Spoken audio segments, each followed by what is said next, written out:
Hello, you're welcome. You're welcome onto my channel today, and it gives me great joy to observe you are viewing this video. I am Dr. Olayinka Kole.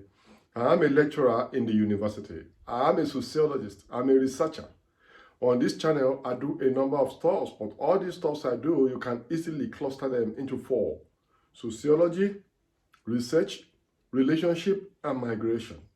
And I drop content on this as regularly as possible to add value to you, my subscribers and my viewers. Meanwhile, are you subscribed onto this channel? If no, what are you waiting for? Kindly tap the subscribe button on your screen right now. Click the subscribe button on your screen right now to subscribe to this channel for wonderful content. If you are subscribed to the channel previously, thank you very much for staying tuned. The video you are viewing now I've titled Functionalism and Structural Functionalism, Connections and Differences. I think it's very important for me to address these tensions because students keep asking. I've seen a lot of intellectual agitations about it online and offline. Meanwhile, it is very important for you to view the video on sociology I dropped before now, just a few days ago. So that video, was on consensus perspective and structural functionalism.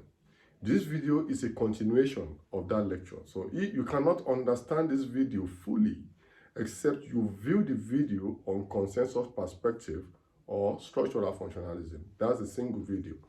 So this one is just to round off that video. So I want to quickly address the issue of the differences and connections between functionalism and structural functionalism. So the two of them are very related, but they are also very unique, very distinct. But a major connection between the two of them is the fact that they are both within consensus perspective. There are two elements or branches or can I say offshoots of consensus perspective. I described what consensus means in that video I dropped before this one, so you have to view it. So both structural functionalism and functionalism are within the broad perspective of consensus. So they are, children of the same mother, if you like that. So, and though I didn't mention in the previous video that two major icons of this structural functionalism and functionalism, I want to tell you, a major icon of structural functionalism is Radcliffe Brown. The major icon of functionalism is Bronislaw Malinowski. These are two individuals, essentially they are anthropologists who did a lot of work, early on this structural functionalism and functionalism. And the two, both functionalism and structural functionalism, are concerned with achievement of consensus, social equilibrium, and social order in society. So the two of them want to address the same issue, but through a little bit of different orientations. So both structural functionalism and functionalism, their major concern is just the maintenance of consensus, social order, social equilibrium, a way to avoid disorder in society, because the central interest of sociology is to understand order through human behavior. So both structural functionalism and functionalism are concerned with social order. So, and both of them want to account for change through non-violent moving equilibrium, social equilibrium, like they said. And don't forget, in the video I dropped earlier, I was saying one of the major criticisms of structural functionalism or consensus perspective is the fact that it cannot explain social change. Unlike conflict perspective that want to explain social change from a violent, revolutionary perspective to have new social order, structural functionalism and functionalism believe that even though if we want to achieve social change, it has to be in stable, non-violent, moving equilibrium manner. So now, functionalism itself, if I want to explain it simply, I would say it's about the functioning, how social and cultural practices function in society to achieve social order. So the basic element of functionalism is to account and justify the existence of any social practice, any normative, any cultural element in society for the function it serves or the relevance it serves in society. For functionalists, any social element you have in society must have some functional relevance. The fact that that thing exists means that it must be serving a very important function towards the maintenance of society, towards the maintenance of social order. So functionalism is about the functionality, the usefulness, the relevance of social and cultural practices in maintaining social order in society. So basically, functionalists want to explain what is the function, what is the relevance, what is the usefulness of any existing, subsisting, social or cultural or normative practice that you may have in society. And functionalism, unlike structural functionalism, is more contrite and it is more internal in a way. You know, when you look at the work of Robert K. Merton described himself as a middle-range theorist that, unlike structural functionalists that look at the general institutional arrangement or structural arrangement of society in explaining social order, Robert K. Merton believes we can have middle range. We don't have to go all the length, you know, and that's why you see Robert K. Merton is one of the most popular functionalists you have around because of this middle range theory, and that's functionality. I think I mentioned something like this in the video on structural functionalism. You've got to view that video essentially. So, but unlike functionalists, structural functionalists believe in the understanding of interconnection, interrelationship among social institutions, like I explained in that video I was talking about. So institutional arrangement, how the social institutions, the family, the economy, the religion, the peer group, the health system, the religion, the politics, the social media, how they all relate, you know, at the higher level, at the macro level. Well, mind you, don't forget I said functionalism and structural functionalism are macro theories. I have another video on this channel of micro and micro sociology, of micro and macro theories. So structural functionalism essentially wants to understand how social institutions form structures through their interrelationship as moderated by the norms and values that are embedded in this social institution. So it forms structures because they've been existing for long, they are patterned, and they are institutionalized. That is, people subscribe to the values, to the ethos holding these social institutions together.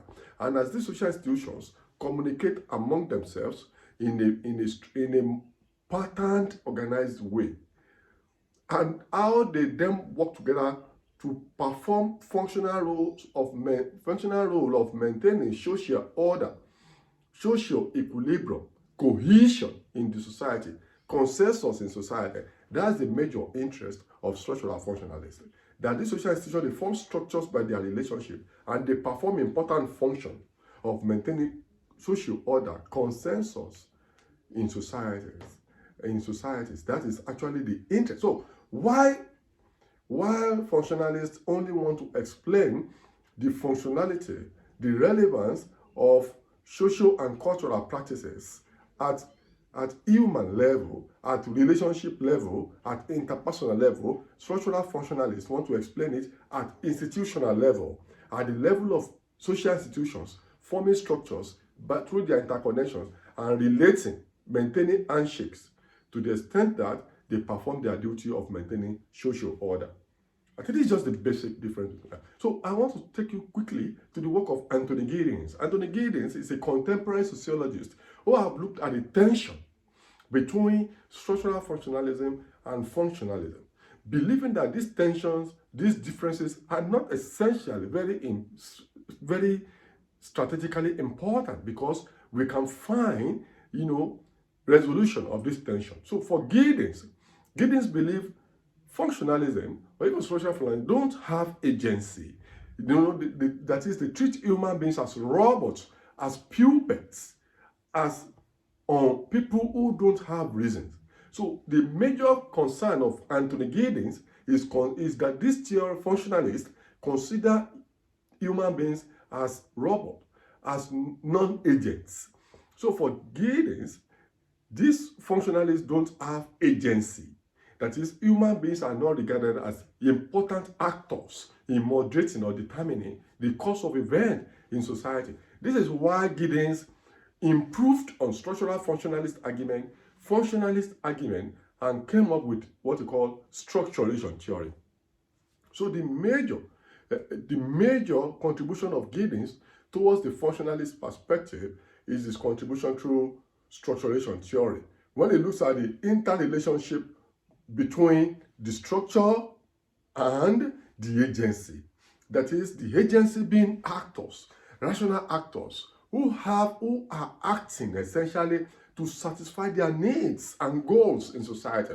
They're like functionalists or structural functionalists who treat human beings as robots without agency, that human beings actually have agency and they are important in determining what happens in society. While structural functionalists are thinking of the role of structures, institutions, in moderating and determining how human beings behave, for Giddens, human beings are important as agency in understanding the functioning of society. And this, even though structures are very important, we must look at the interest of human beings, individual actors, group actors, as they seek to satisfy their needs and goals. This is a major contribution of Giddens. So structures are very important. There are already existing rules and resources in society, and they are very important.